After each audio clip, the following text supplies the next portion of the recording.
राधे राधे दोस्तों। आज मैं आपको श्री राधा रानी के नाम की कीमत बताने जा रही हूँ। एक बार एक व्यक्ति था। वह एक संत जी के पास गया और कहता है कि संत जी, मेरा एक बेटा है। वो न तो पूजा पाठ करता है और न ही भगवान का नाम लेता है। आप कुछ ऐसा कीजिए कि उसका मन भगवान में लग जाए। संत जी कहते हैं, ठीक है बेटा, एक दिन तू उसे मेरे पास लेकर आ जा। अगले दिन वो व्यक्ति अपने बेटे को लेकर संत जी के पास गया। अब संत जी उसके बेटे से कहते हैं, बेटा बोलो राधे राधे। बेटा कहता है, मैं क्यों कहूँ। संत जी कहते हैं, बेटा बोलो राधे राधे। वो इसी तरह से मना करता रहा और अंत तक उसने यही कहा कि मैं क्यों कहूँ राधे राधे। संत जी ने कहा, जब तुम मर जाओगी और यमराज के पास जाओगी, तब यमराज तुमसे पूछेंगे कि कभी भगवान का नाम लिया, कोई अच्छा काम किया, तब तुम कह देना कि मैंने जीवन में एक बार श्री राधा रानी के नाम को बोला है, बस एक बार। इतना बताकर वह चले गए। समय व्यतीत हुआ और एक दिन वो मर गया। यमराज के पास पहुंचा। यमराज ने पूछा, कभी कोई अच्छा काम किया है। उसने कहा, हाँ महाराज, मैंने जीवन में एक बार श्री राधा रानी के नाम को बोला है, आप उसकी महिमा बताइए। यमराज सोचने लगे कि एक बार नाम की महिमा क्या होगी, इसका तो मुझे भी नहीं पता। यमराज बोले, चलो इंद्र के पास, वो ही बताएंगे। तो वो व्यक्ति बोला, मैं ऐसे नहीं जाऊंगा, पहले पालकी लेकर आओ, उसमें बैठकर जाऊंगा। यमराज ने सोचा, ये बड़ी मुसीबत है। फिर भी पालकी मंगवाई गई और उसे बिठाया। 4 कहार लग गए।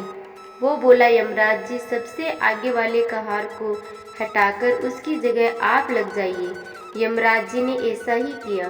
फिर सब मिलकर इंद्र के पास पहुँचे और बोले कि एक बार श्री राधा रानी के नाम लेने की महिमा क्या है। इंद्र बोले, महिमा तो बहुत है, पर क्या है ये मुझे भी नहीं मालूम। बोले कि चलो ब्रह्मा जी को पता होगा, वो ही बताएंगे। वो व्यक्ति बोला, इंद्र जी, ऐसा है, दूसरे कहार को हटाकर आप यमराज जी के साथ मेरी पालकी उठाइए।